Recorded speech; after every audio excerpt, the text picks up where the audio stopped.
Please take your seats. Okay, well, welcome to day 2 of the founding conference of the Revolutionary Communist International.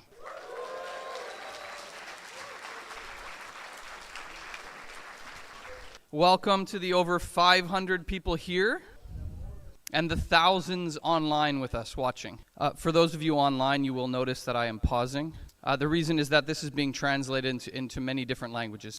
So this session is the session on the necessity of philosophy. If you are looking for the session on the Russian Revolution, you need to go to the gazebo. Or if you're looking for the session on how the Bolshevik Party was built, you need to go to the hotel. So the necessity of philosophy. Well, Engels described philosophy as the best working tool and the sharpest weapon that Marx and Engels used. And at this time in history, this could not be more important for us, as we've grown by leaps and bounds over the last year. With the system in deep crisis and thousands or millions of people looking to communism, there's great opportunities to build this new international. And we quite often say that the rest of the left is in abject crisis. It's almost like they're blind and they can't see what's going on around them. But the problem is not that they don't see the same facts that we see, but they lack the method to analyze what these facts mean. So we can grow rapidly in this context, but it all means nothing if it's not based on a rock-solid foundation of Marxist theory.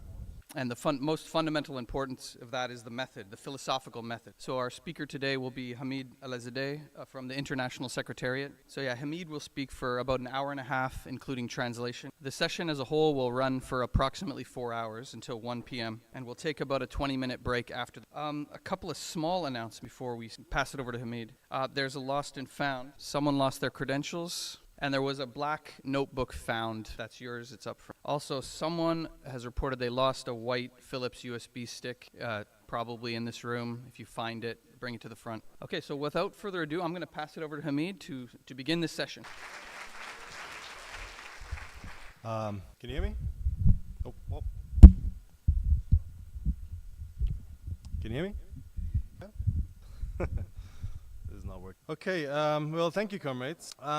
Yes, the title of the session was not the necessity of, but the necessity of a revolutionary philosophy, which is a slightly different topic. I think Alan will be touching on the other topic a little bit more in his list. But comrades, the great 16th century Dutch Jewish philosopher Baruch Spinoza, he once said the following, and I want you to really pay attention here. He said, "It may indeed be the highest secret of monarchical government, and utterly essential to it, to keep men deceived and disguise the fear that sways them with the specious name of religion, so that they will fight for their servitude as if they were fighting for their own deliverance, and will not think it humiliating, but supremely glorious to spill their blood and sacrifice their lives for the glorification of a single man." That was a long sentence, so I'm going to repeat the key parts of it.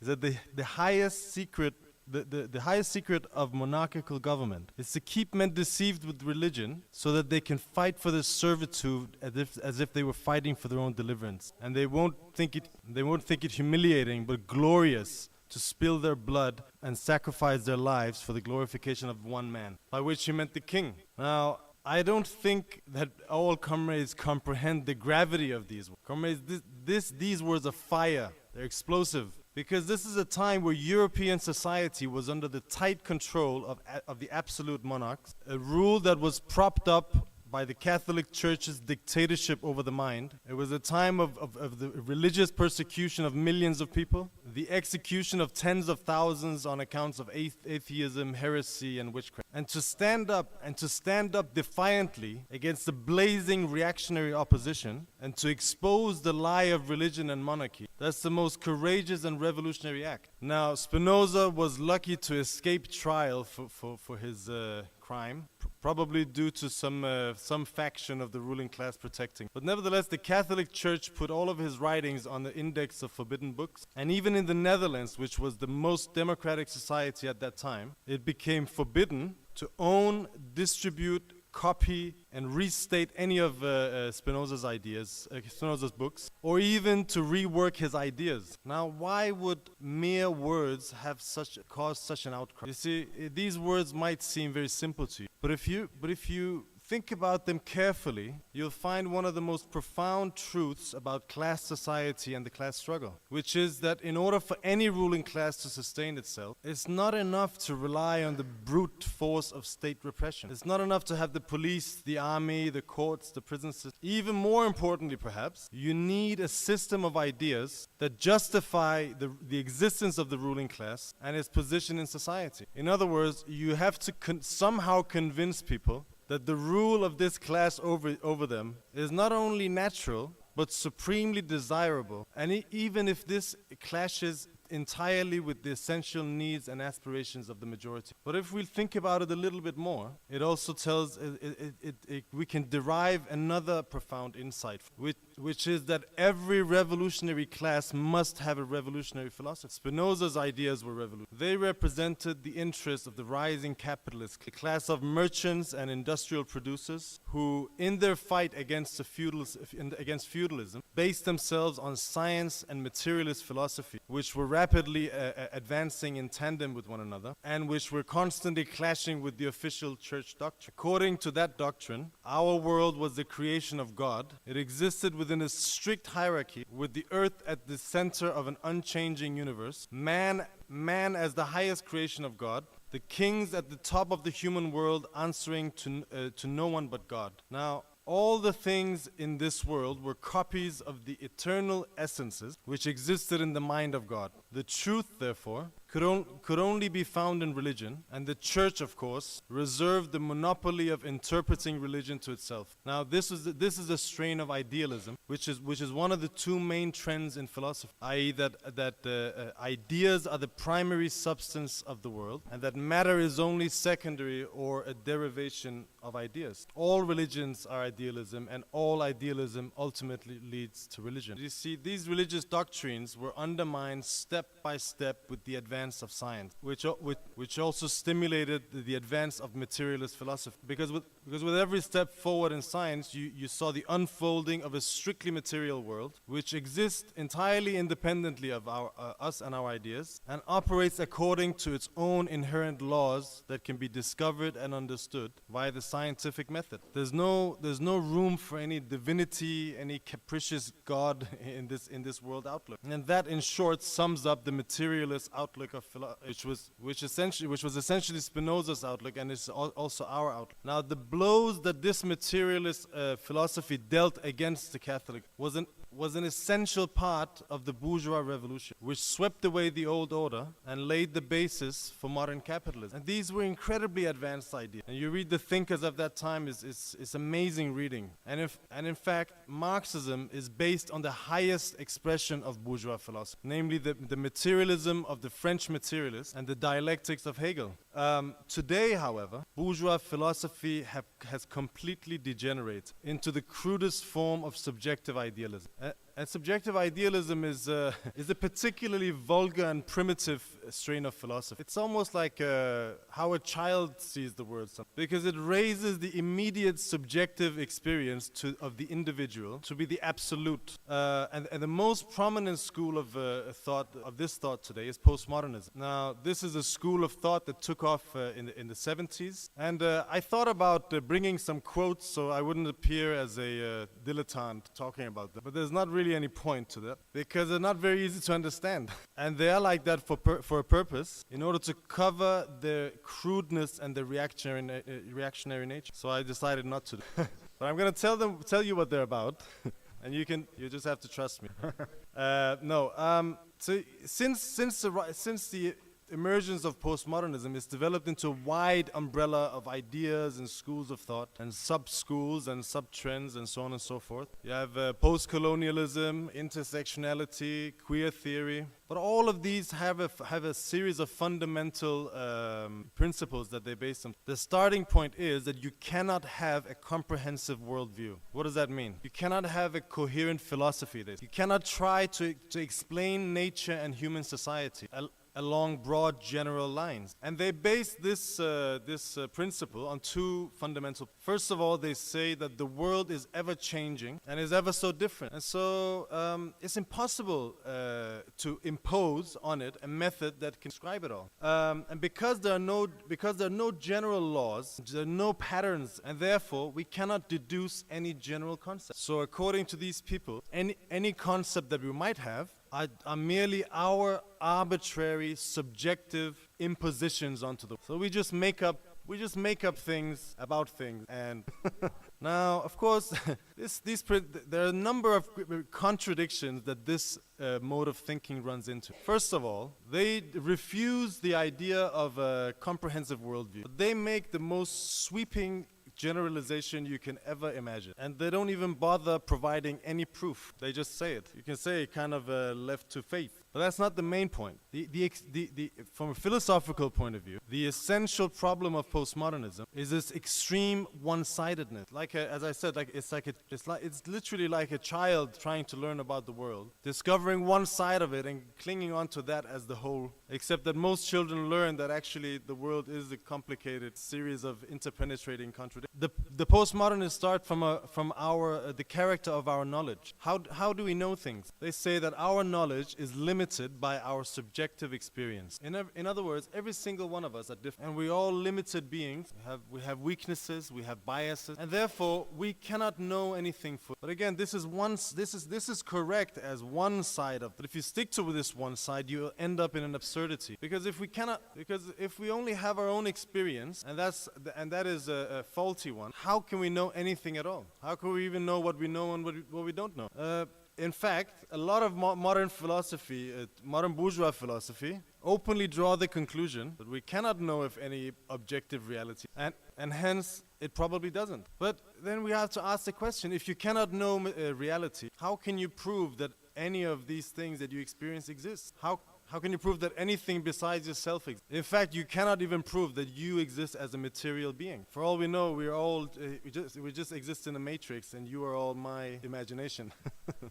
Looking at me, speaking, admiring me, speaking nice, profound things.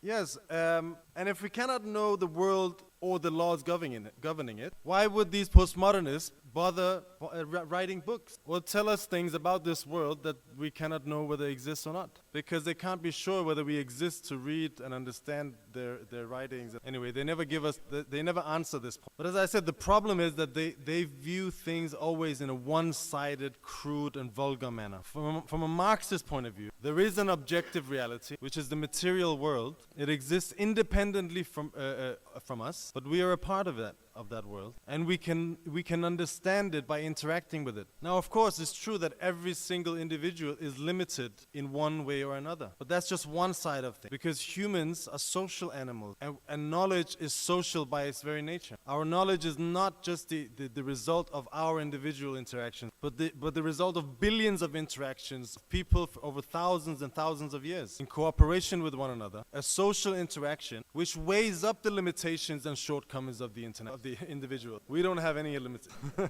But it's also true for the international. Now, and in fact, there's a constant process of knowledge passing from the individual to the social and back again. But the postmodernists never understand this. They also have another point. They say that everything is different. No two things are alike. And I think that's pretty obvious if we look around us that that's within certain limits. When I look at every single one of you, you're quite different. But at the same time, in spite of the infinite differences between you, and in spite of the infinite changes which is taking place within each one of us all the time, it's also clear that we have something in common, which in philosophical terms is called an identity, i.e. something that remains there in spite of the constant, which makes us human. Now, you would think I would be profoundly stupid if I said that because all of you guys are different, you're not human beings. You would probably not re-elect me to the IEC, but that's okay because I can get a job at a university. Make a lot more money maybe. But for the vulgar thinker, everything, as I said, is one-sided to the extreme. You cannot have identity and difference coexisting. The individual and the social are irreconcilable. The subjective and the objective exclude one another. When in reality, all of these interpenetrate. Reality is contradictory. And every concept inevitably transitions into its opposite. Contradiction is the mode of existence of man. And identity and difference are no different. Yes, all things exist in huge varieties, and yet matter spontaneously organizes it into similar patterns, similar processes. And it's precisely the task of science to discover this inner essence that transcends all of the different expressions of. Now, it's true that our ideas and our concept are not exact replica of the phenomena that we describe. They can only be an approximation of that. But they're an approximation that we constantly refine and test, and therefore get closer and closer and closer without ever reaching that real essence which exists. The concept of human friend is a relatively well-developed concept. And we find this highest expression in the fields of medicine, in history, anthropology, psychology, where different aspects of what it means to be human are tested and undiscovered. And at the same time, this is where our ideas are carried out in practice. Every time a doctor, a surgeon opens you up and operates, he's putting into practice the ideas that medicine have developed over thousands of years. And if there are any shortcomings, this is in this place of our ideas. This is where they will be corrected, discovered, but it's in this process by activity, by purposive activity, that our ideas become objective, and at the same time are eternally deepened towards a closer and closer, understanding of the real essence, things that we discover. Now that's the method of Marxism, but it's also the general path of human knowledge and human science. And it's a supreme historic irony that the bourgeoisie, which rose to power on the basis of science, is now leaning on the most anti-scientific ideas. You see, the postmodernists go even further than this. They say that there's no lawfulness, general patterns in human history, and therefore there's no progress either. One form of society is not better than the other, or rather is not more advanced than the other. In fact, however, I think they turn it around, because if you read people like Foucault and some of the people in Frankfurt School, many postmodern writers, they go to great lengths to attack the Enlightenment, to attack the scientific revolution that accompanied the rise of the bourgeoisie, while they paint a glorified picture of feudal society. And so while they won't admit it, ultimately, postmodernism is a glorification of backwardness and barbarism. And here we really begin to sense the reactionary nature of these ideas. Because while they glorify feudalism and all sorts of other backward society, they take the most hostile approach towards socialism.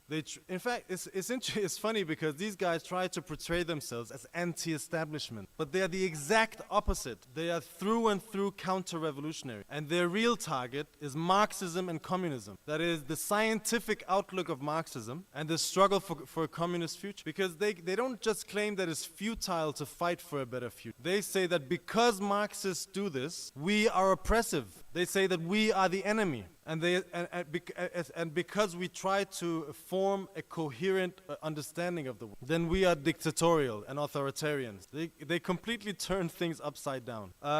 Now, today, postmodernism has become the preferred philosophy of the ruling class. At least in the West, that's the. And the reason is that the old conservative ideas they're a bit difficult to sell nowadays. It's difficult to sell a philosophy that openly defends this system. Everyone is busy distancing themselves from it. And therefore, postmodernism has become incredibly useful for the ruling class, especially because it takes a starting point from an extremely confused but radical sounding rhetoric. But it's our task as Marxists to cut through this fog, this reactionary fog, and to expose the reactionary nature. Because the aim of postmodernism is the same as the aims of the Catholic Church and its old ideology, which is to divert the path of people, in particular young people today, so that they don't pose a danger for the system. That's the meaning of identity. That's the meaning of feminism, post-colonialism, queer theory, all of these things. Yes, on the surface, they can appear progressive. And the majority of young people who gravitate towards these ideas do it for honest and progressive reasons. They want to fight against injustice and oppression and inequality, but they're deceived. And because when we get closer to these ideas, we see that their purpose is not just to downplay class differences, but they are extremely hostile hostile towards a class approach, and they're hostile to anyone who raises the class question above their particular identity, and they viciously attack them. And I think some of you guys have experienced this in the Palestine movement, where small cliques of activists have monopolized the movement and have fought against any attempts to generalize it and give it a class character, which is why that movement was suffocated. And so there you can see, if you don't have a conscious approach, you can start from an honest wish to fight inequality and injustice, but you can inadvertently end up fighting for the preservation of the system, as if we want to quote Spinoza, as if you were fighting for your own deliverance. Now, the ruling class is fully aware of the role of postmodernism. A few years ago, there was a declassified CIA document from 1985. It was called France, the Defection of Leftist Intellectuals. Now, the authors of this paper are gleefully describing the rise of postmodern ideas in French universities, and especially their attack on Marxism and communism. And they say this: they said, "There's a new climate of intellectual opinion in France, a spirit of anti-Marxism and anti-Sovietism that will make it difficult for anyone to mobilize significant intellectual opposition to US policy."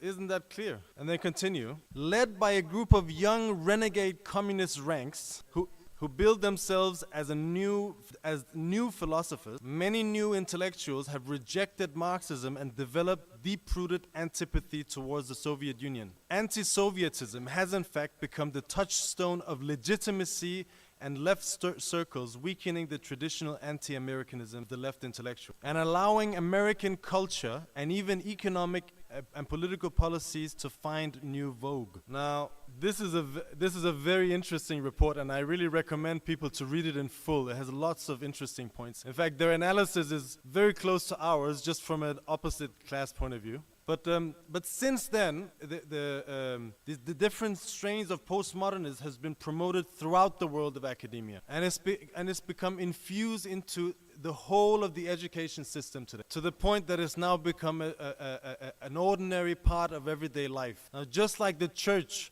once described itself as humble servants of God, modern academia is often described as the neutral pursuit of knowledge. And there's no doubt that in academia, in particular at the lower level, there are many people who honestly believe this. But there's equally no doubt that the education system as a whole is one of the key means for the preservation of the ruling class. And it would never leave anything like the dominant ideas of this system up to chance. And certain ideas and certain people are promoted throughout this whole system. And so the same universities which were the ground of anti-clericalism in previous times have now taken up the role that the church itself has as making a case for the regime. The Marxists saw this right from the beginning, and Lenin wrote in his excellent article on militant materialism, he said, Ditskin Senior, one of the first Marxists, one of the first generations of Marxists, Senior, correctly, aptly, and clearly expressed the fundamental view of the philosophical trends which prevails in bourgeois countries and enjoy the regard of their scientists and publicists when he said that the professors of philosophy in modern society are, in the majority of cases, nothing but graduated flunkies of clericalism. Servants. Yes, the role of modern academia is to dispel is to distribute the philosophy of the ruling class and assist in keeping the working class subjugated under the jackboots of capitalism. And therefore, the struggle against these reactionary ideas are just as important for us as the other forms of struggle we carry out, if not more. Now, there is a caricature of communism sometimes, which is often repeated by communists themselves, that we don't care about philosophy. You know, the communists are only about getting stuck in strikes and movements and so on. And I've even heard that in our organization recently, quite a few times, that we used to be about theory, but now we're a fighting organization. Well, now comrades, this is an entirely false and dangerous notion from beginning to end. In fact, Marx and Engels started from philosophy, They started from a critique of bourgeois philosophy, and they never ended their philosophical journey. And the same goes for all the other great Marxists. We're having a year of Lenin. I hope comrades are reading or have read the Lenin book. But if you look at Lenin's life, you find that the vast majority of it was fighting one theoretical struggle after another to educate and re-educate the Bolshevik party. And what did he say about a fighting party? He said, without revolutionary theory, there can be no revolutionary movement. Because he realized, as all the other great Marxists, you have three forms of struggle. You have the proletarian fights on the economic plane and the political plane, but it must also fight on the political plane. But it's not just in the struggle against bourgeois ideas that this is important. A dialectical materialist philosophy is essential for the proletarian revolution. It's an essential tool for revolution. You know, Alan explained yesterday that capitalism grew spontaneously from within feudalism. If you look at the bourgeois revolutions in England, in the Netherlands, in France, or anywhere else, none of them were fighting for a capitalist society. They were fighting in the name of religion or in the name of democratic notion. But unconsciously, they were sweeping away feudal society and bringing about capitalism. And they were representing the interests of the capitalist class. But socialism is not a spontaneous, unconscious process. Socialism requires the working class to consciously take power into its own hands. And in order to succeed, it must have the deepest understanding of the laws of society that it's fighting against. And in order to have that, it must acquire the most advanced philosophy. Because you see, ordinary consciousness is not sufficient to serve us with a full understanding of these deep-going processes. For example, I was at a social gathering recently. There was a petty bourgeois talking, saying, "Well, we're all free individual men and women living in a free society. We can all choose to work who we want to work for. We can find an employer. We'll make a voluntary contract with him. We voluntarily agree a wage with him. And if you don't like the place that you work for, if you don't like your conditions of wages, you can go somewhere else. Or you can choose not to work." Every one of those statements is true on the surface of it. But the whole point is to go beyond the surface. And then you see that everything will change. You might find a job that's better than the one you have now and this or that. But in general, you're going to find that most jobs are more or less the same. The differences are marginal. And even though you maybe go to a place where they treat you slightly better, you will soon meet the same relentless pressure as in the previous one you left. To work harder for less wages. So in the end, you have no choice at all. In fact, for the majority of people in the world, it's not so easy to find a new job at all, which means that if you already have a job, you're left at the mercy of that boss who will keep pressuring you in order to extract more and more profit. And you might think that you can stop working altogether. No one will stand in your way. Of course, there's a slight problem because you might lose your livelihood. You might end up living in the most barbaric conditions of abject poverty if you're lucky. You might choose to combine and organize with other workers and stop working and demand better conditions. But the stronger your struggle is, the more you will see the full might of the state, the media, and all of the establishment officialdom to be mobilized to crush you. And on the boss's side, there's a similar process. He might think that he is entering into contract with you freely, but since he's in competition with other bosses, he needs the workers, and he must offer them as little wage as possible, and he must push them further and further in order to extract more profit. And here we see the difference between the superficial method of thinking and a deeper, more dialectical one. Because we start with a society of free individuals, but we go under the surface and we see a brutal regime where the worker is forced to work for a capitalist in the most degrading conditions. And while it's true that there's no gun pointing at most workers' heads, you are forced to work under the threat of violence, the violence of unemployment, the violence of homelessness, poverty, and so on.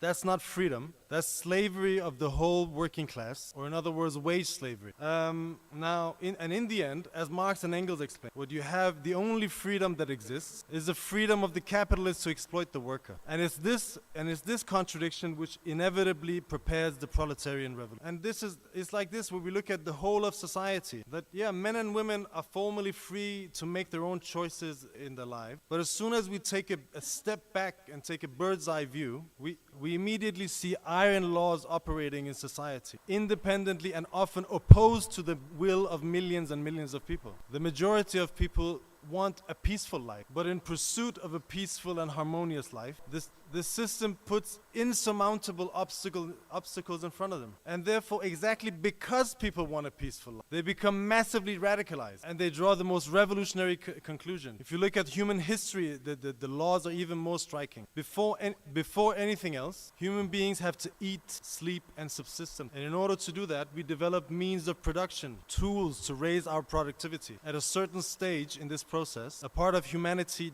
doesn't have to work to sustain it. It can live off of the surplus value created by others. That's the rise of class society, which is driven by the struggle for this surplus value. And at each stage, the developments of the productive forces lead to enormous steps forward for humanity. Early class societies, for instance, coincided with the flowering of science and culture and philosophy. The height of that was in ancient Greece. That mode of production, slavery, reached its apex in ancient Rome, buckled under its own contradiction. And from the ruins of that society came feudalism, which then outplayed its role and was overthrown by capitalism. And capitalism itself was a huge step forward, an unprecedented development of the means of production, allowing us to pull all of humanity out of barbarism. But now that system itself has become an obstacle for human progress and is preparing its own gravediggers in the working class. All of these previous societies, one ruling class has replaced another, and each of them imposed their own property relations onto society. But the workers do not own property. That's their very nature. And therefore, a society, a working class revolution, must necessarily discard all private property altogether. And therefore, the proletarian is the only class that can pull humanity out of class society, so that humanity, for the first time, can master its own destiny. Now, for the postmodernist, to acknowledge that society is lawful in the way that I described means that he is trapped, or that he will have to admit that he's trapped, because it represents the end of the road for his class and the class rule that he represents. But for the Marxists, the understanding of the lawfulness of society is a source of the highest freedom. And it's only with Marxist philosophy that we can achieve this understanding. For us, freedom is recognizing this whole historical process and to participate in it as conscious elements rather than unconscious ones. That is what gives us an advantage over all others. And it's also what gives us the ability to dedicate our lives to this cause and make any sacrifice necessary to partake in the historical task of pushing humanity out of the dead end of barbaric class society and to pave the way for the true free development of human society.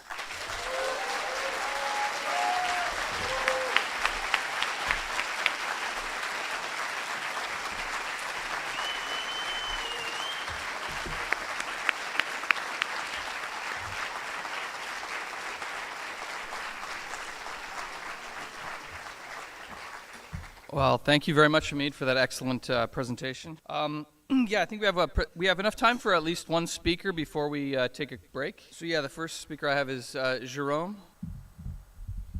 Okay, our book on the history of philosophy, written by Alan Woods, ends up with Marxist philosophy. And some people might ask why there is not a chapter or several chapters on the history of philosophy since Marx. I think Hamid has made a point about this already, but after all, there's been a lot of philosophical schools and celebrities in the 20th century. There's been postmodernism, of course, but before that, other schools. Yes, but from a Marxist point of view, none of these philosophical schools represented an improvement of philosophy. Not just postmodernism, but all of these schools. As a matter of fact, they represented a profound regression, not only compared to Marxist philosophy, but also compared to the great thinkers before Marx, and especially the great thinkers that expressed the philosophical outlook of the rising bourgeoisie. Descartes, Spinoza, Leibniz, Locke, the French materialist of the 18th century, Kant, and of course Hegel, among others. These philosophers had very different doctrines from one to each other. Some were idealists, others were materialists, some were monists, they believed there was only one substance, or there were dualists, that is, they thought that matter and thinking were two separate substances, independent from each other. But all of these philosophers had something in common. They had a very optimistic outlook. They believed in the progress of science, of knowledge and culture. And this expressed the progressist and outlook of the bourgeoisie itself, which at that time was playing a revolutionary role, progressist role, or was a revolutionary class.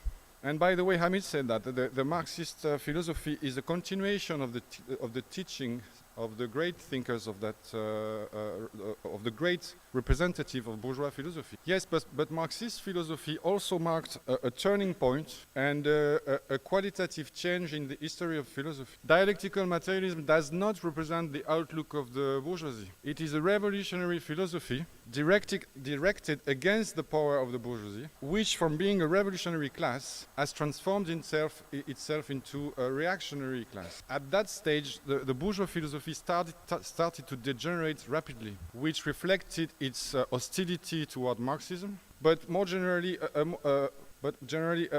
it reflected a pessimistic outlook, an increasingly skeptical attitude towards the progress of knowledge, and the rejection of generalizations. Take, for example, the so-called school of phenomenology, not to be confused with the great book by Hegel called Phenomenology of Spirit. Phenomenology is a school which emerged at the beginning of the 20th century and had a big and lasting impact on philosophy in France, Germany, and other places. You might have crossed the names of Husserl and then Heidegger. The slogan of this school, the main slogan of this school was, "Back to the things themselves." Well, it's a bit vague, but so far so good, right? But then they say, in order to develop a solid philosophical knowledge about the things themselves, we must look at them and study them as if the world did not exist outside our mind and independently of our mind, which becomes suspicious. Well, they pretend they do not deny or even put in doubt the existence of the objective reality outside of our mind, but they pretend that by looking at the world as if it had no independent existence, that is independent of our mind, by applying this method, we avoid the dangerous temptation of discovering the lawfulness of the world, the existence of laws, because they see this as a danger, as prejudices. According to them, we must not study the world with the purpose of understanding the laws governing the world. No, they say we must look at the world as it, like they say in the terminology, as it is given to us. What is the consequence of this silly method? The consequence is that phenomenology is content with a pure description of surface of reality. It is, if you want, an extreme form of empiricism based on pure intuitions of the world, based on intuition, as opposed to the scientific method that looks beneath the surface of things, goes beyond the realm of pure intuition to discover the laws governing the objective reality. So phenomenology is a philosophy, at the end of the day, it's a philosophy of passivity, of pure contemplation, and of methodic ignorance. As such, it represents a regression not only compared to the Marxist philosophy, but also compared to the great thinkers of the 16th, 17th, and 18th century. It ends up being a very individualistic philosophy also. They sum up everything to the relationship between me and the world. There is no collective thinking of action. It's another form of subjective idealism, really, but a shameful one. They don't pretend to be, but that's what it is at the end of the day. And the same thing can be said about all the other schools of the bourgeois philosophy of the 20th century. Existentialism, logical positivism, postmodernism, etc. And the fundamental reason for that is the impasse of capitalism itself, which manifests itself in the profound crisis of bourgeois culture. To sum up, Marxist philosophy is neither contemplative nor passive. It is a philosophy full of confidence in the development of human knowledge and culture. A philosophy that rejects firmly all the theories that fix an absolute limit to the development of knowledge and culture. A philosophy that not only helps to understand the objective world deeper and deeper, but which is a decisive tool in our hands in the revolutionary struggle to transform society from top to bottom.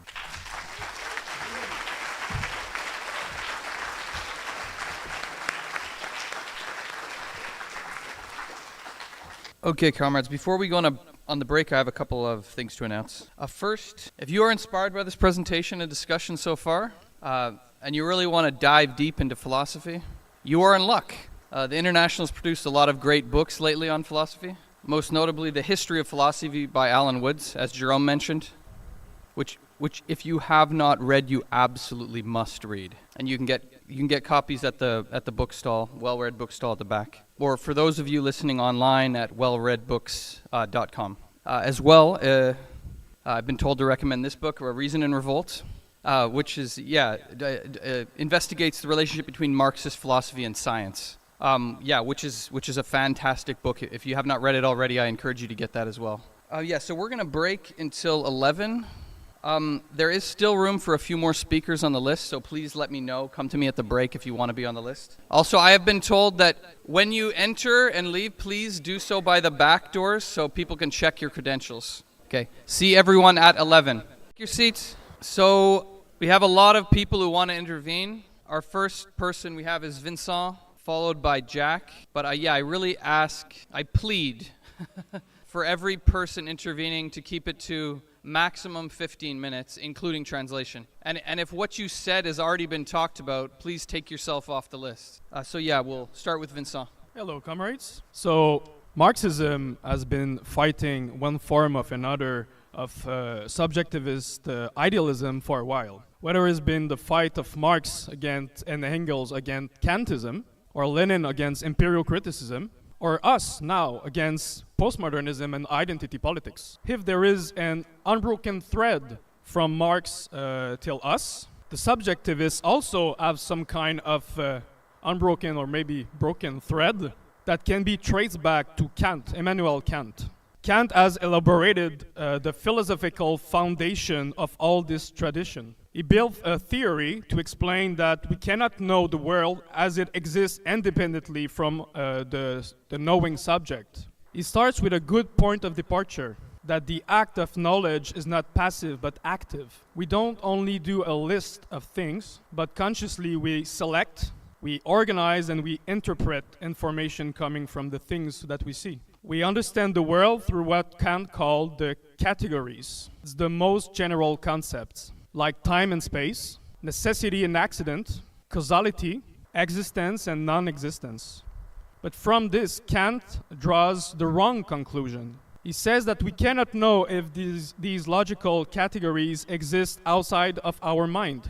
All that we can know is that our mind works with these categories. He says that these categories would be the very forms of our mind, the different ways through which our reason is structured. For example, for him, our mind is structured to see things through space and time, and thus this is the reason why we can say that things exist in time and space. But we cannot know if time and space exist outside of our mind. For him, we are imposing our categories of time and space on reality, like projections of our mind. It's like if we were seeing the world through a filter that we can't remove, filter that prevents us from seeing the things as they are really outside of our mind. We can make an analogy with our glasses. My glasses are a filter between me and the world. Personally, I'm quite glad to have this filter. Otherwise, I would surely collide with the world. But can't say that our glasses prevents us from seeing the world as it is really. Because of our glasses, the world as it exists objectively is inaccessible. And this is really absurd. Ultimately, with Kant, it's not the object that oblige the subject to conform to its rules, but it's the subject that imposes its own rules on the subject he wants to know. It's the ideas of the mind that organizes the material world. The mind creates reality. And there's something really ironic with Kant. His project was to make philosophy more scientific. He wanted to rid philosophy of its metaphysical presuppositions, like we had with the philosophies of Plato and Christianity, who invented magical and divine world filled with angels and supernatural forces. But in reality, what Kant did is to destroy the basis of science. Because our concept allowing us to understand the world, instead of being a bridge to objective reality, as they should be, with Kant, these concepts become a barrier separating us from the world. because of his agnostic outlook, Kant has given up on understanding the world. And the only knowledge that is really certain is the knowledge of our own mind. He therefore theorized the rejection of science. When we ask Kant, where does our mental categories come from? He tells us that we are born with them. It's a gift from God.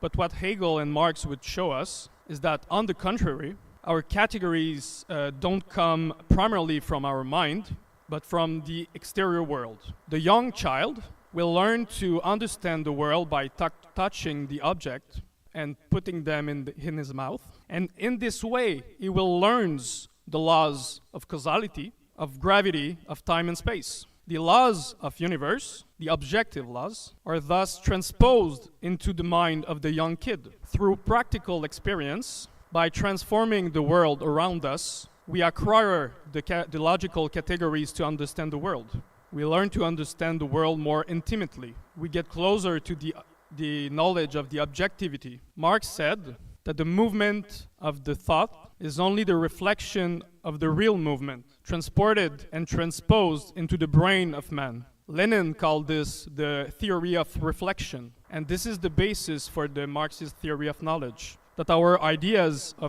are a reflection, more or less imperfect, of the relationships and processes that exist in the exterior world. And we need to recognize that the specter of Kant, the ghost of Kant, is still haunting the corridors of the universities. His philosophy is at the heart of theories and identity politics that came from postmodernism and which dominate the left, like intersectionality and queer theory, like the theory of settler colonialism and the critical race theory. But these theories go further than what Kant said. They go further into relativistic degeneration, because Kant thought that we could all agree on some common knowledges, because we were all sharing the same categories. We all have the same glasses, so we could have a basis, we can share a common knowledge of these glasses. But for postmodernism, each social group, each oppressed group has its own glasses. Even each individual has his own glasses. So we can't agree anymore on common knowledge. For the postmodernists, Kant's categories become the discourse. Each identity group has its own discourse to understand the world, see the world. So we can no longer understand the world as it exists independently of our discourses, but more than that, each discourse of each social group is creating the reality for each of these groups. For example, the white cis male produces patriarchal and white supremacist discourse, and this creates sexism, colonialism, imperialism, racism. So for the postmodern, there's only subjective experience, point of views that only this group can understand. We must reject all theories that is too much all-encompassing or too systematic, because that would do violence to the subjective experience. And these ideas are profoundly anti-scientific. It's giving up on being able to understand the world. And if we can't understand the world, we can't change it, and we stay oppressed and exploited. That's why these ideas are really useful for the ruling class. And this is why the philosophy of Marxism is so important for us, because it allows us to change the objective reality and liberate us. Okay, thank you, Vincent. The next speaker we have is Jack, followed by Ubaldo. In his philosophical notebook, Lenin explains that dialectics are more than just a logical method. They also offer a theory of knowledge. Dialectics is the key to understanding cognition, to understanding how we acquire a truthful understanding of the world. And key to this process is abstraction. An incorrect approach to abstraction is one of the fundamental causes of sectarian errors. Lenin explains that abstraction is an active dialectical process. For example, abstraction involves splitting the appearance of a thing from its essence. We strip away accidental factors to uncover the necessity and lawfulness of a given process. On this question, Lenin reminds us of the great advance that Hegel made on the theory of knowledge. Until Hegel, philosophers argued over whether our understanding of the world is based upon appearance or essence. Hegel, however, uncovered that we need both appearance and essence. and this was a philosophical revolution. And this allows us to understand why Lenin said two seemingly contradictory things. He says, on one hand, that abstractions are more true than simple facts. On the other hand, however, he insists that the truth is always concrete. So the truth is both abstract and concrete. This is a contradiction, a dialectical contradiction. Here we can see that truthful knowledge is not static and fixed for all eternity. Cognition is a dialectical process of endless successive approximation. We move from the concrete to the abstract and back to the concrete, and so on. Once we arrive at a correct generalization about the world, we cannot be satisfied. We cannot call it a day. It must be continually refined and compared against an infinitely varied and complex reality. There will be countless secondary tendencies that contradict our generalizations. New facts, new forms, new processes, and importantly, shifts in consciousness. And in the class struggle, these things can be decisive. So, a Marxist organization must refine its generalizations through practice. Lenin explains this. He says, the unity of the theoretical idea and of practice equals the objective idea. The test of our perspectives and slogans is their ability to orient ourselves to events, to connect with the working class, and to build the party, or the international. A correct position or a correct tactic can become falsified over time. This can also happen very quickly. For example, Lenin was prepared to tear up the old program of the Bolsheviks in 1917.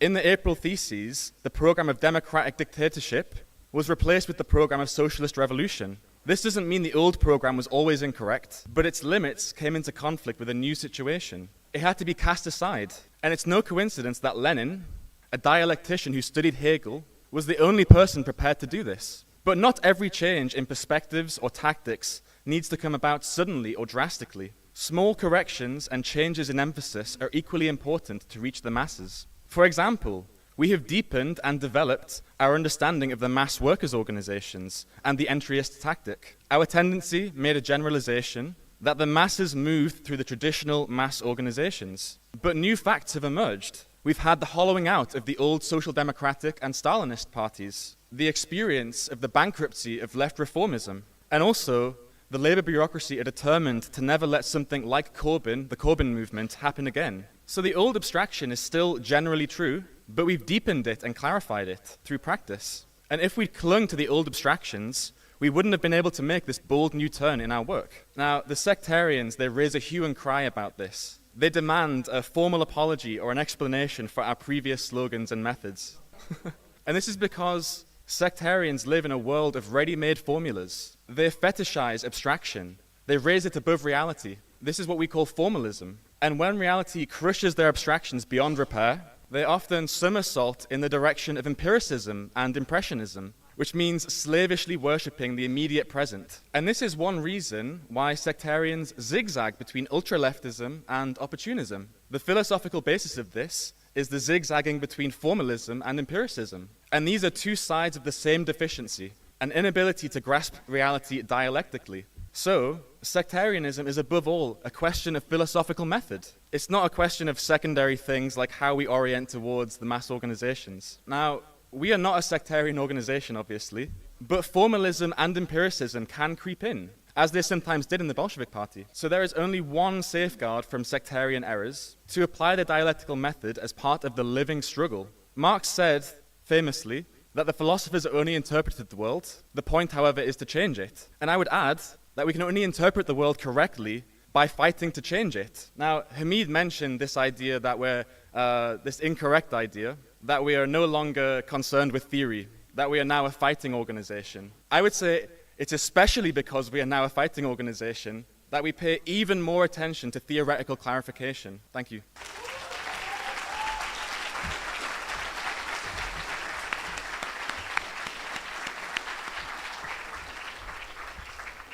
Thank you. That was excellent. It was only 10 minutes. Next speaker we have is Ubaldo, followed by Hélène. Good afternoon, good morning. Postmodernism is especially in vogue also in the universities in Latin America.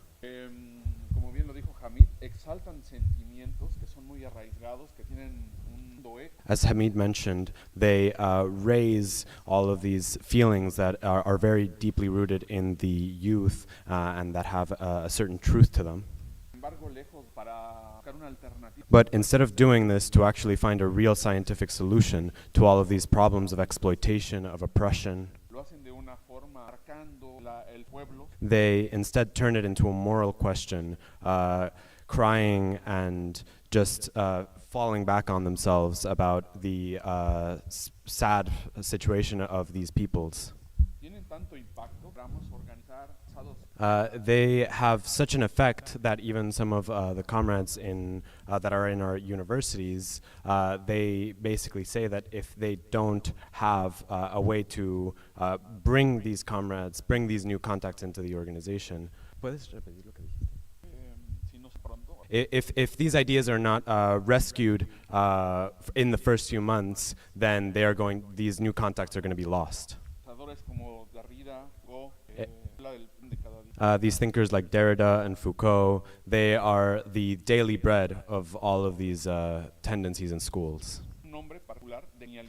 They have a very particular name for this thing. They call it decolonization, post-colonialism. And the most that they can say for themselves is that they have really amassed all of the prejudices and all of the wrongs of all of these different tendencies into one single tendency. And even though they affirm that their thinking is new because they are not European and that they are coming from an oppressed part of the world and therefore they're not exploiters, they rescue, for example, from Derrida this question of the centralization of the center, that basically assert that new philosophies should be created on the periphery.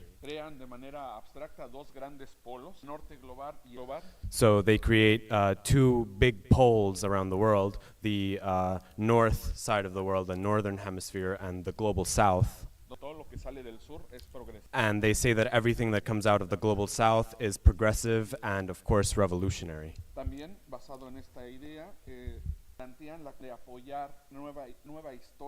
And from this, they pose the theory of creating a new reality coming from those oppressed or the lowest rungs of society.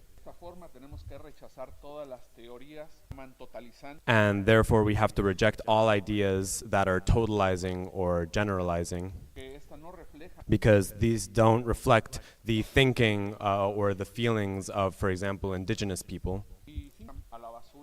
And they simply toss the scientific method into the trash of how to really study history that Marxism gives us.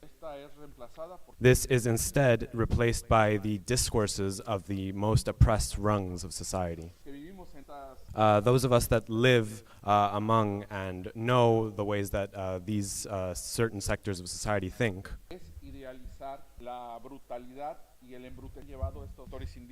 know that this thinking is a type of tokenism and is actually very simplifying to the brutality and exploitation that these sectors of society have faced, the indigenous populations. From Foucault, what they bring out of that is that all relations are power relations. And because one is already a part of this web of power, one doesn't realize when oneself is actually enforcing these power relations onto others. And therefore, you aren't really able to be aware of how you are constructing a truth that is based on power. Therefore, all truth is relative, all knowledge is relative, and all reasoning is also relative and oppressive. Foucault rejects actually explaining how he reaches his conclusions, because he says that all theories, all ways of thinking actually have a base to them, and that is basically imposing your own way of thinking onto that of everyone else. and therefore you don't actually have to give reasons about why you arrived at your conclusions. All you have to do is say them, and that's it. Coloniales llevan esta idea a plantear que todo lo que vive Europa malo.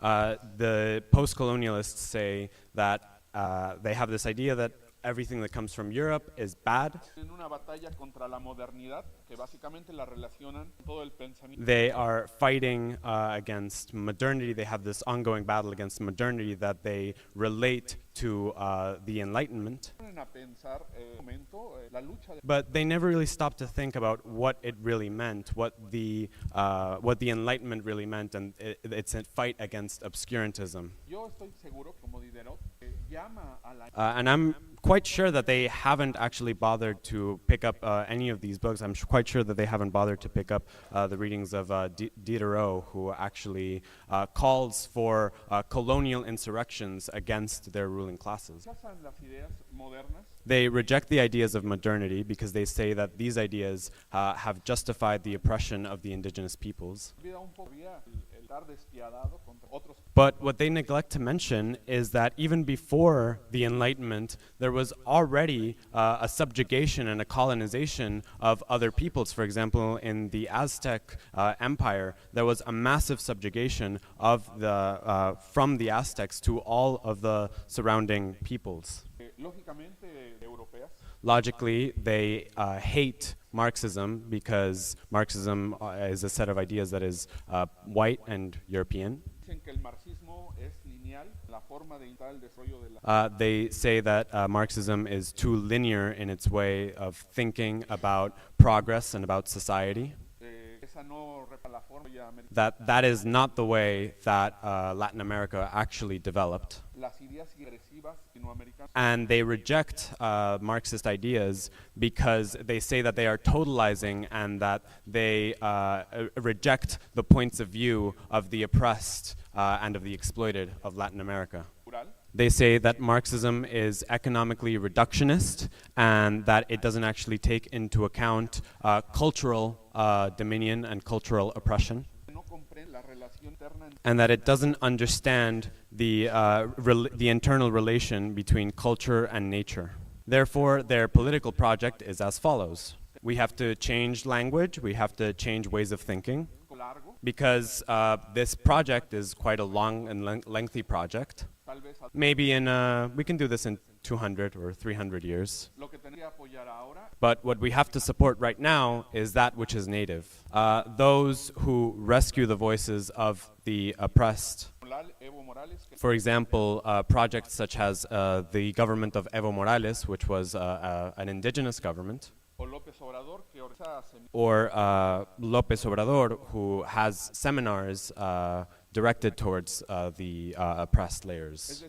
So in practical terms, what this means is that the conclusions are entirely reformist. de acabar con And the way that they fight against us, Marxists, no es they don't actually fight against us philosophically because they don't have a base on which to stand. And so all that they say about us is that we are colonized, that we are the colonizers, and that in our mind we are thinking like a white man.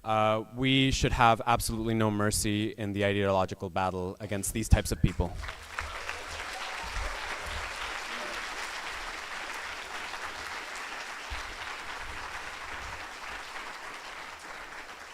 Thank you, Baldo. The next speaker will be Hélène, followed by Khaled.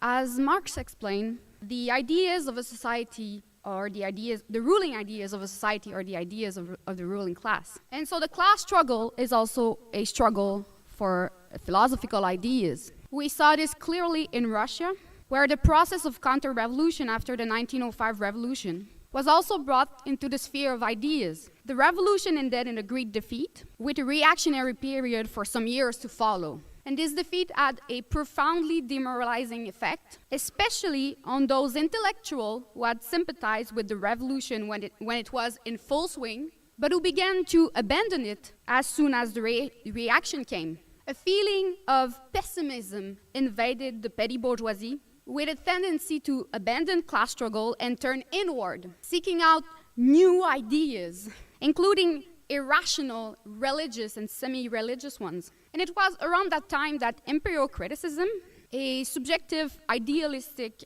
philosophical trend influenced mainly by the neo-positivist ideas of Ernst Mach, the Austrian physicist, and of the German-Swiss philosopher Richard Avenarius. So those ideas became very popular among a layer of the Russian intelligentsia. It really corresponded to the prevailing mood of depression, pessimism, and mysticism. And these alien class ideas also penetrated the ranks of the Bolshevik. Between 1906 and 1908, a series of books and articles were published, written in particular by certain Mensheviks and socialist revolutionaries, but also by Bolsheviks such as Alexander Bogdanov and Anatoly Lunacharsky.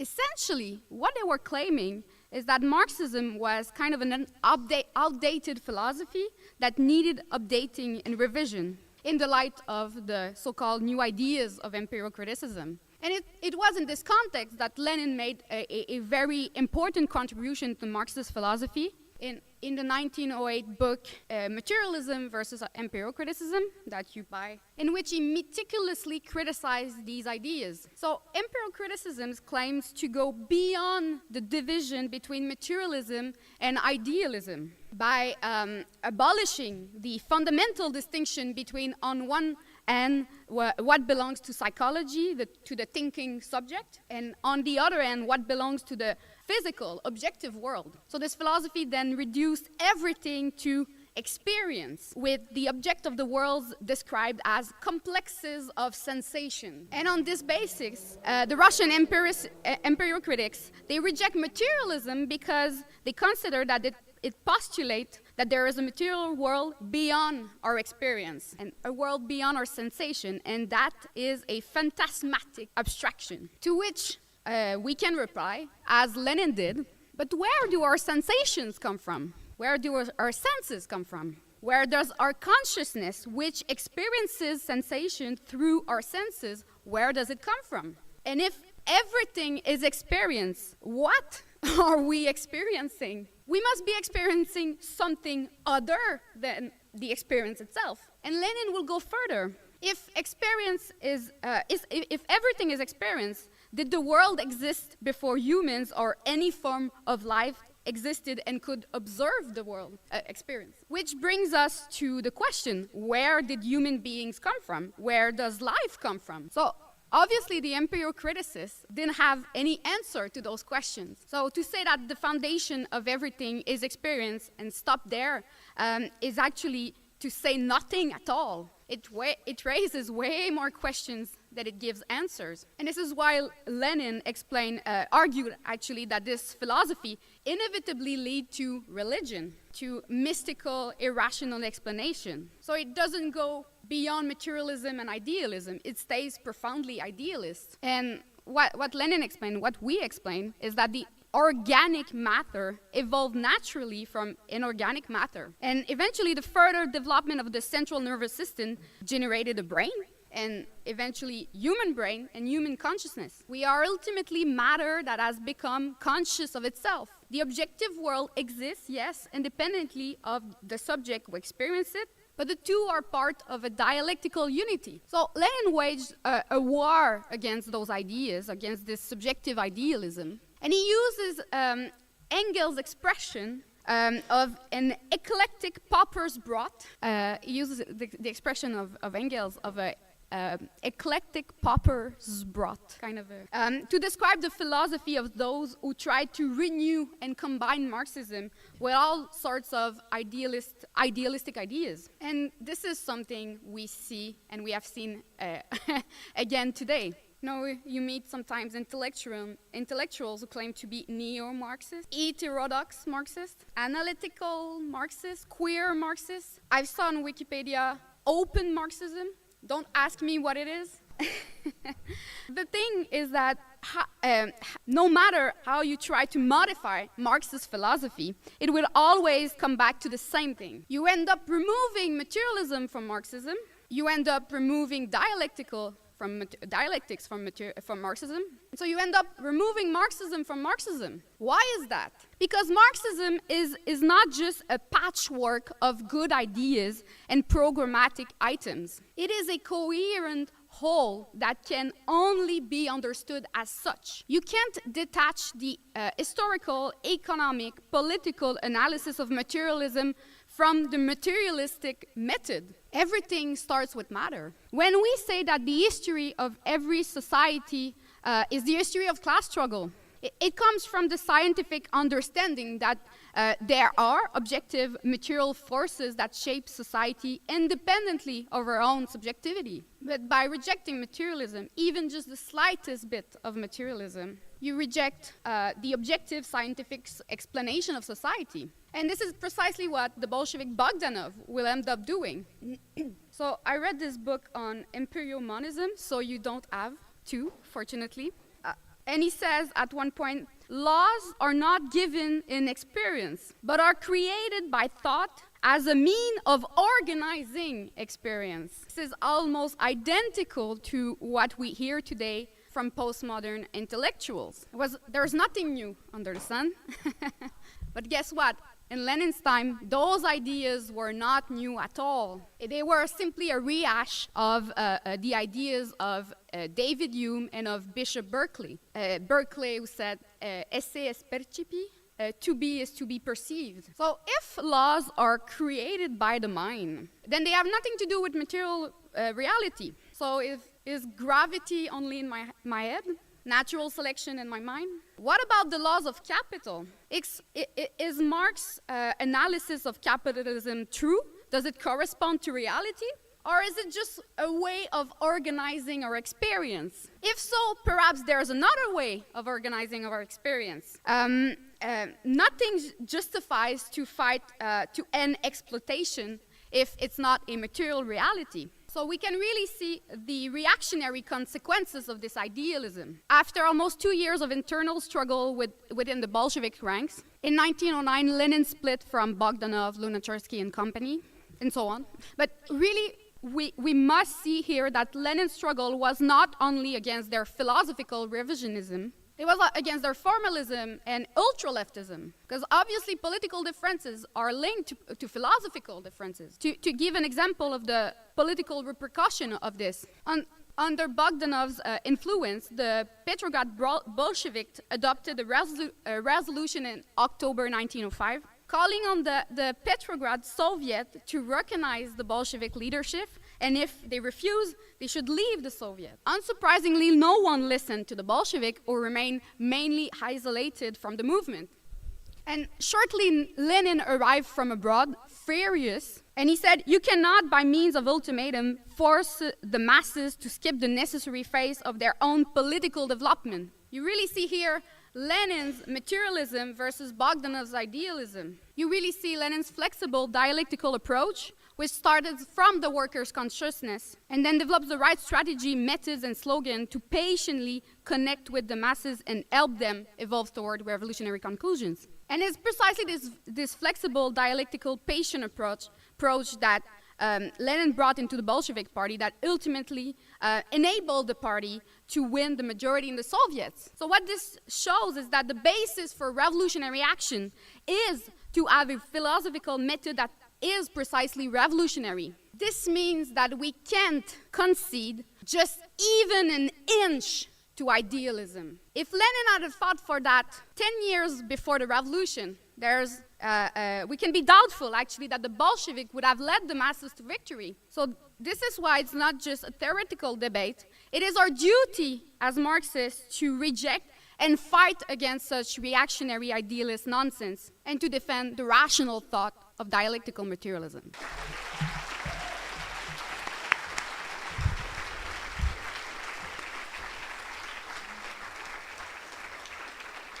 Thank you, Alen. Next I have Khaled, followed by Sandor. Thank you. Khaled from the British section.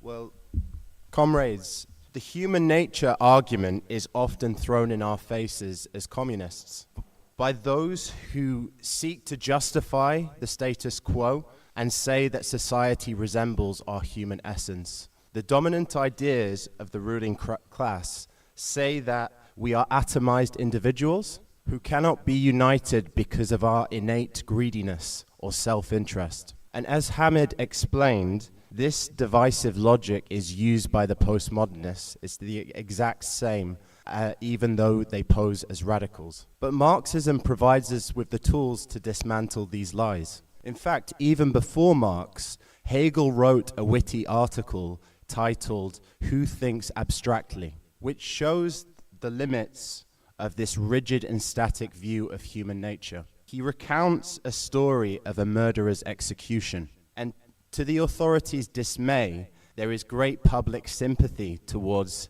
the man who is going to be executed. The women in the square describe him as handsome and question what his family history was, to which the authorities reply, "He is a murderer, plain and simple." Hegel then argues, for those wanting to understand the mind of the murderer, you must look at the material conditions that produced him. You must look at his history and why he became embittered against the status quo. And so Hegel characterizes the condemnation of the authorities as barren and abstract. To see nothing in the murderer except this fact is to annul him of all other human qualities. And Hegel pours scorn on this kind of thinking. He says it explains precisely nothing. Just as we pour scorn on those who say that greed explains our current predicament. We understand that capitalism creates individuals in its own image, promoting certain ideas of fulfillment and success. But despite all of the attempts to atomize us,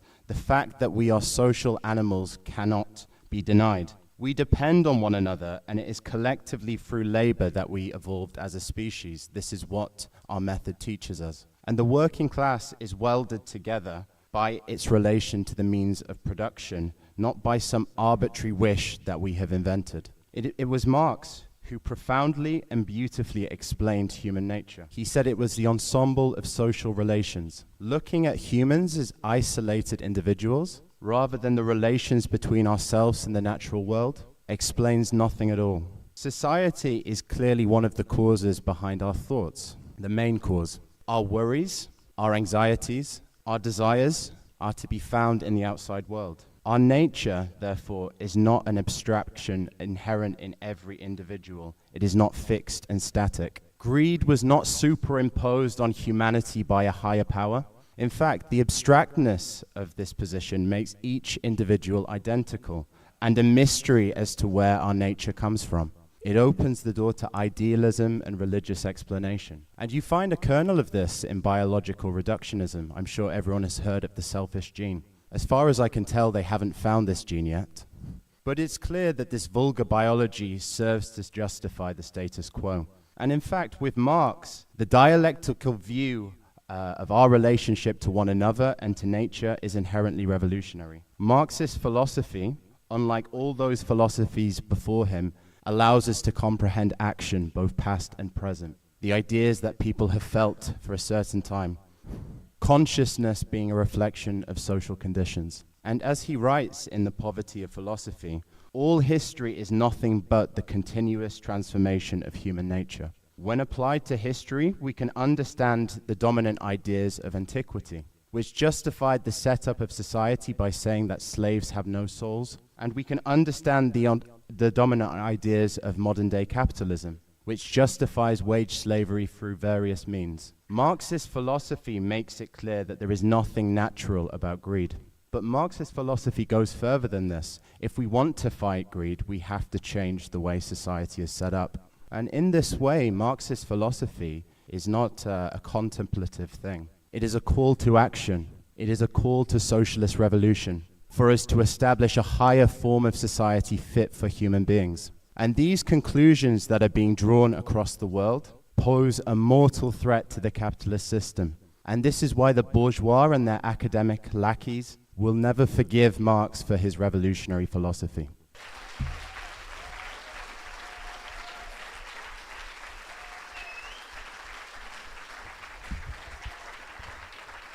Thank you, Khaled. We have Sandor, followed by Jordi. In Materialism and Empirical Criticism, Lenin writes, "Not a single one of these professors, who are capable of making very valuable contributions in the special fields of chemistry, history, or physics, can be trusted one iota when it comes to philosophy. Why? For the same reason that not a single professor of political economy, who may be capable of very valuable contributions in his field, can be trusted one iota when it comes to the general theory of political economy. For in the modern society, the latter is as much as a partisan science as is epistemology. Taken as a whole, the professors of economics are nothing but learned salesmen of the capitalist class, while the professors of philosophy are learned salesmen of the theologians." Yeah, so what does Lenin mean when he says that the professors of philosophy are learned salesmen of the theologians? He means that they peddle religion in a disguised form. And I think it's important to understand how this was meant, but because this applies even to those philosophers who may call themselves atheists if they adhere to idealism. We've heard it explained how there are two big tendencies in philosophy, right? Materialism, which explains that the world is composed of matter, which is eternal and infinite and in permanent change, and that this matter produces consciousness. And then we have idealism, which states that consciousness determines matter, or which sometimes even entirely denies that anything other than consciousness even exists. The earliest form of idealism is religion, and it's important to understand that all the varieties of idealism, from religion to postmodernism, are equally oppressive, equally backwards, equally manifestations of ignorance and helplessness. Yes, Marxism explains that history is made by men and women. Religion and postmodernism claim that history happens independently of the actions of men and women, either by saying that history unfolds according to God's plan, or by saying that human beings cannot access objective reality, much less influence it in a conscious way. Human beings cannot access objective reality, much less influence it in a conscious way. In every variety of idealism, human beings end up at the mercy of uncontrollable higher forces. So idealism of all kinds fundamentally puts people in a position of helplessness and passivity, and consequently, a university course on queer theory or any other kind of postmodernist nonsense is not very different from a seminar of Catholic theology. So Hegel said that freedom is insight into necessity. Humanity gained the freedom to fly by gaining insight into the objective laws of gravity and aerodynamics. We gained freedom from medical problems, a degree of freedom from medical problems, by gaining insight into the nature of bacterial infection. So the meaning of freedom is that we can master the laws of objective reality. But the attitude of postmodernism, that as Hamid said, all we can do is make up stuff about stuff, keeps us enslaved to this reality, keeps us enslaved to the barbarism of capitalist society. And this is why these people have completely given up on the very idea of changing society. Foucault, Butler, Zizek, Judith Butler, none of them have a political program, and that is why their pretensions of being radical or subversive must be regarded as stupidity at best and malicious, cynical deception at worst. I think the latter option comes closer to Ted Grant, the founder of a movement, said that Marxism is the science of perspective. Trotsky said that Marxism is the doctrine that shows what was, what is, be done. And our dialectical philosophy is the core of this science, and its superiority can be easily demonstrated by looking at our perspectives or at the manifesto of the RCI. The smartest representatives of the bourgeoisie, their political analysts, their economists, and their philosophers can see that humanity is facing decades of decline, but they don't know what can be done about it. They can't tell the difference between what is viable and what is decaying in the present society. They can't imagine modern productive forces separately from private property, or technological progress without private property, or indeed social progress without private property. They are helpless, and as a consequence, their philosophy is one of helplessness. Marxists can tell these things apart with ease, and that's why we know the direction that history must take, and that's why we can formulate a revolutionary program. While the bourgeois academics infect everything they touch with their helplessness and confusion. To them, economic crises, climate change, or the ominous human nature that supposedly causes war or the oppression of women are uncontrollable forces of the same kind as the will of God. Our revolutionary philosophy enables us to see that private property and the nation state are barriers to development that must be abolished. The bourgeois wonder what to do with the nation state, especially in Europe.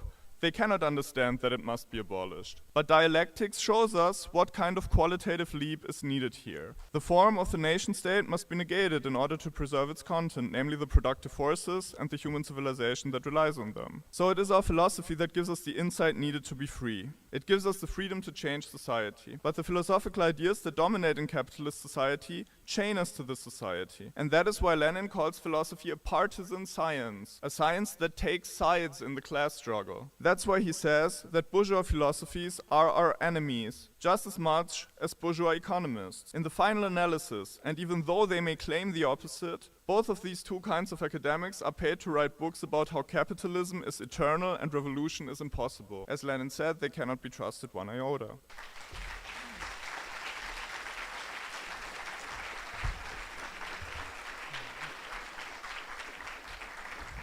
Thank you, Sandro. Next speaker, actually our final speaker will be Jordi. I am very sorry to all those that I cut off the list. We had way too many speakers.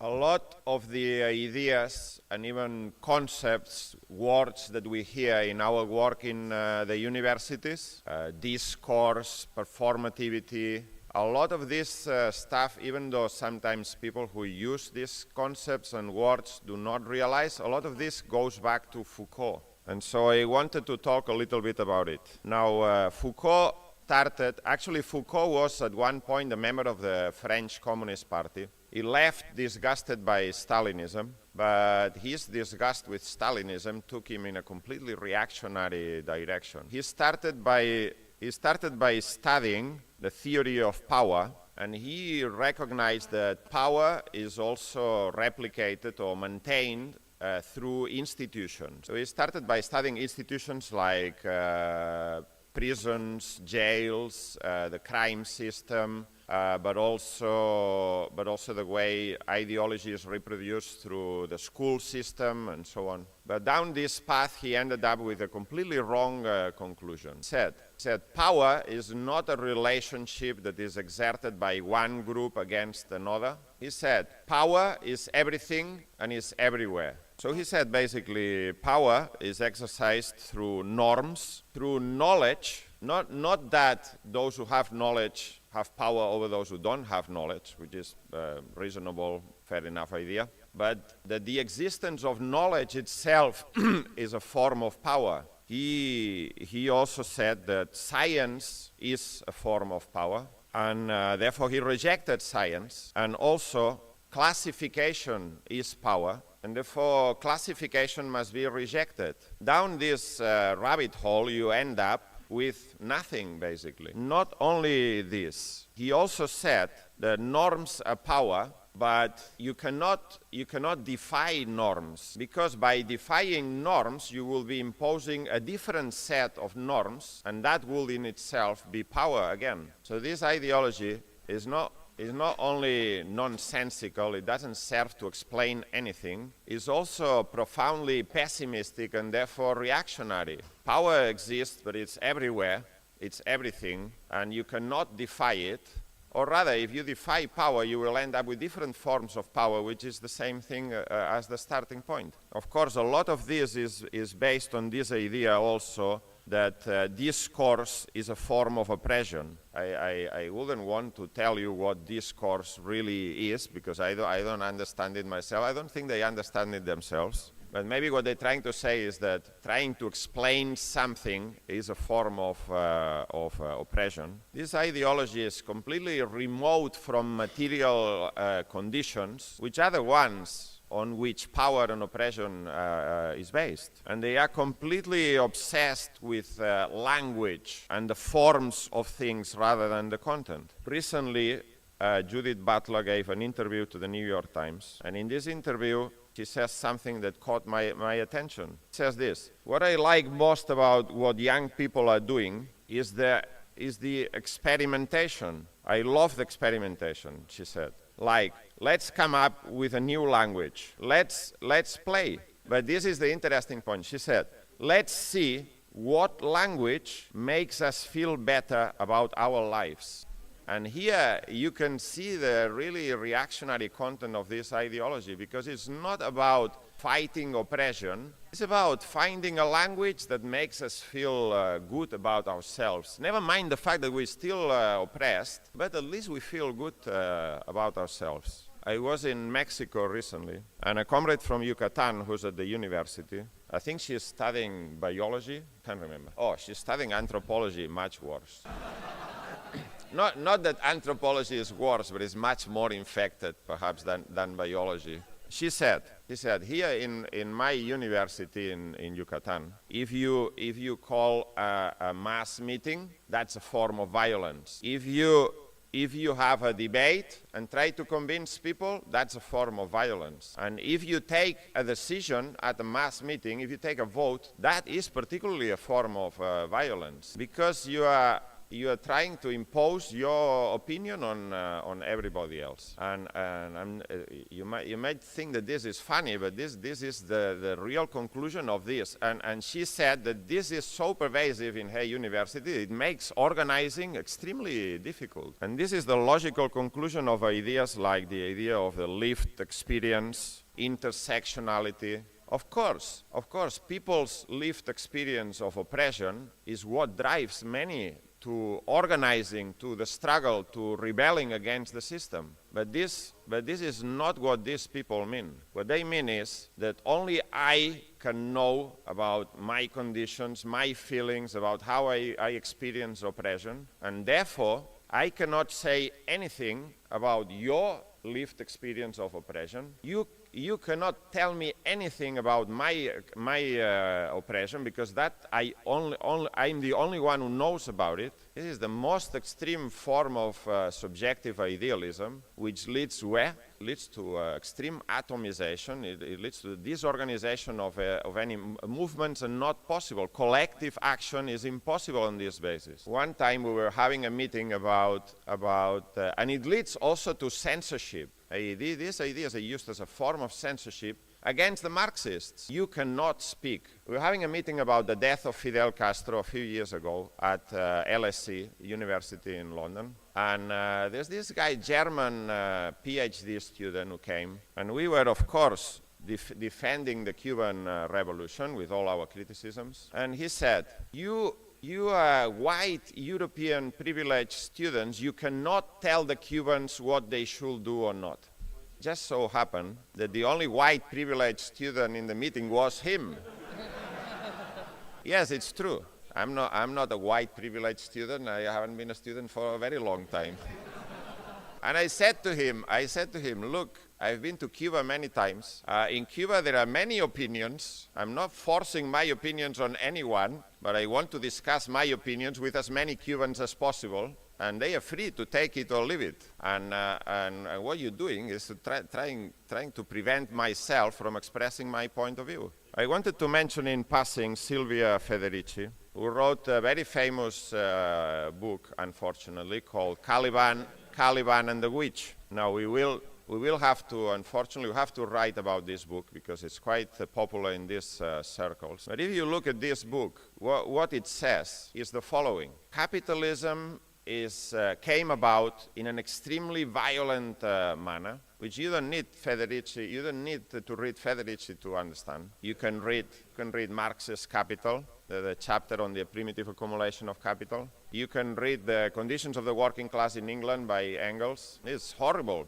But she says, capitalism came about in an extremely violent manner, and therefore, this should have never happened. And in fact, she says, the position of women was much better under feudalism. Basing herself on Foucault, she then goes on to reject modern institutionalized medicine, i.e. science, and to defend witchcraft. But you know what? You know what was the rate of death as a result of childbirth in medieval times? Well, I looked it up, and according to one study, the combined mother and child death rate around and because of childbirth was between 30 and 60%. So this is really what Federici is advocating.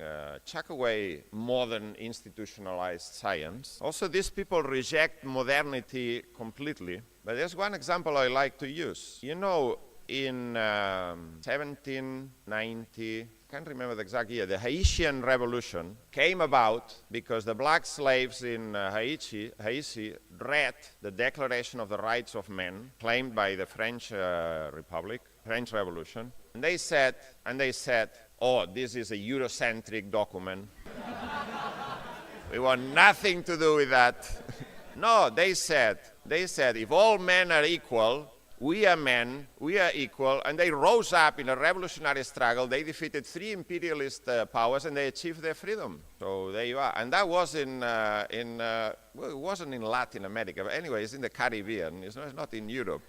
And this is the contradiction, because the revolution that Hamid described, the revolutionary rise of the bourgeoisie, was carried out under the slogan of rights for all, individual rights for all. And this in itself entered into contradiction with the real content, which was property rights, political rights for those who have property in reality. I'll just finish with this. All of this doesn't mean that the ideas are not important. And the title of this talk, as Hamid said, is the need for a revolutionary philosophy. I just wanted to quote from what Marx said about this. He said, the weapon of criticism cannot, of course, replace criticism of the weapon. Material force must be overthrown by material force, but theory also becomes a material force as soon as it has gripped the mind of the masses.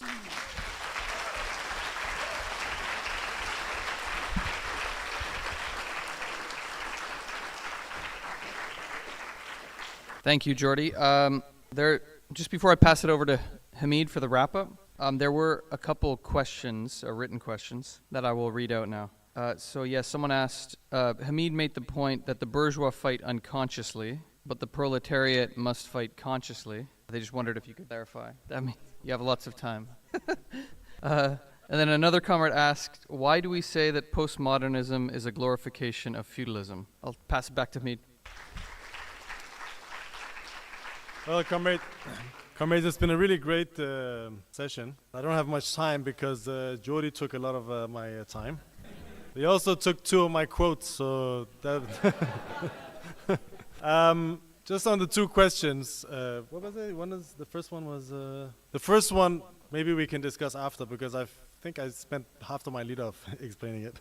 But with the second one, the glorification of feudalism, I think Jordi just explained what that means. And in fact, a lot of the subjectivist trends, I just call them all postmodernism, but they all have different names, but they all say the same things. They all have a bone to pick with the Enlightenment and bourgeois philosophy, and they all have a sneering, like Foucault writes a whole book about all the crimes of early medicine. And there were lots of crimes in the early days of medicine. There are still a lot of crimes in medicine, to be honest. But nevertheless, there was also a development which has come to the aid of humanity. He's also written about psychiatry, where he raises insanity to like a romantic thing, and especially the way that mad people were treated under feudalism, on the basis of a completely unscientific method, by the way. So I think that's pretty clear. I wanted to make 2 points at the end here. One is this question of all of these different trends of postmodernism. They always end up defending the most reactionary forces. You know, in India, I think someone asked about the subaltern people. I don't know much about them, but I do know that they support the idea that the Indian masses are inclined towards Hindu fundamentalism by their nature, and that they defend the what's it called, BJP.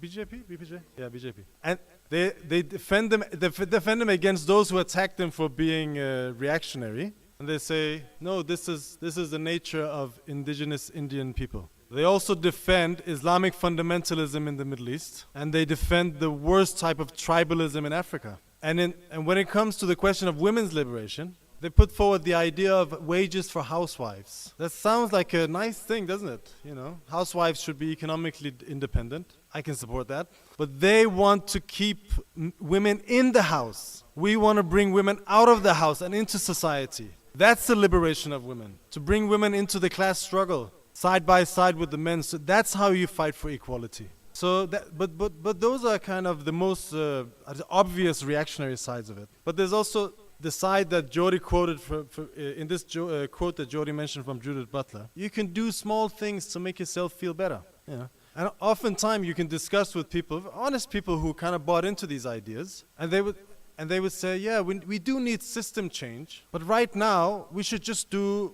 what we can do as individuals. In and of itself, we're not opposed to that.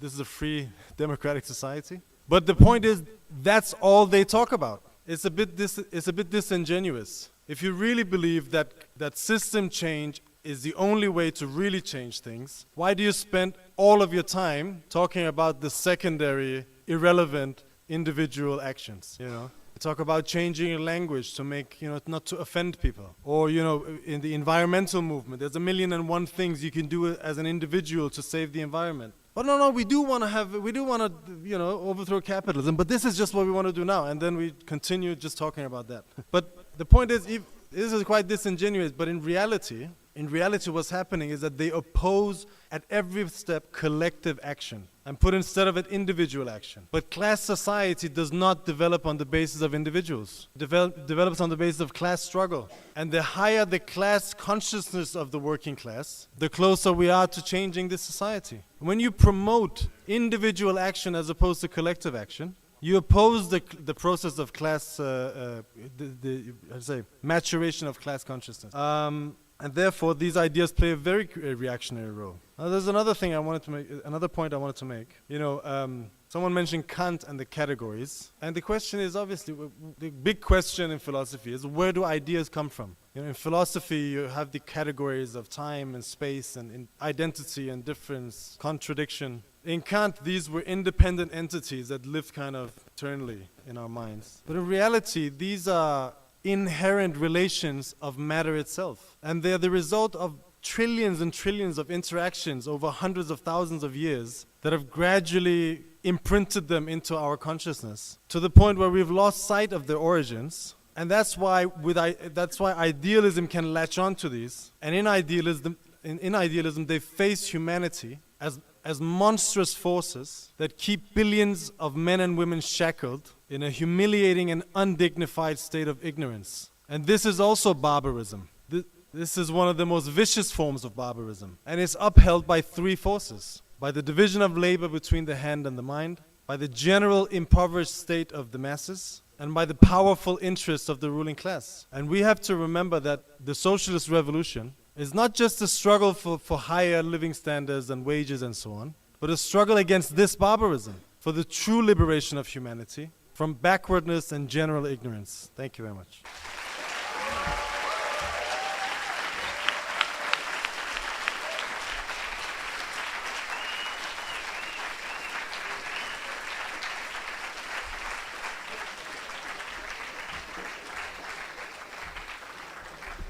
Thank you very much, Hamid. He was worried he didn't have enough time, but he was right on time for us to break for lunch. So yeah, lunch will be 2 hours, and everyone knows where to go. So yeah, we're done.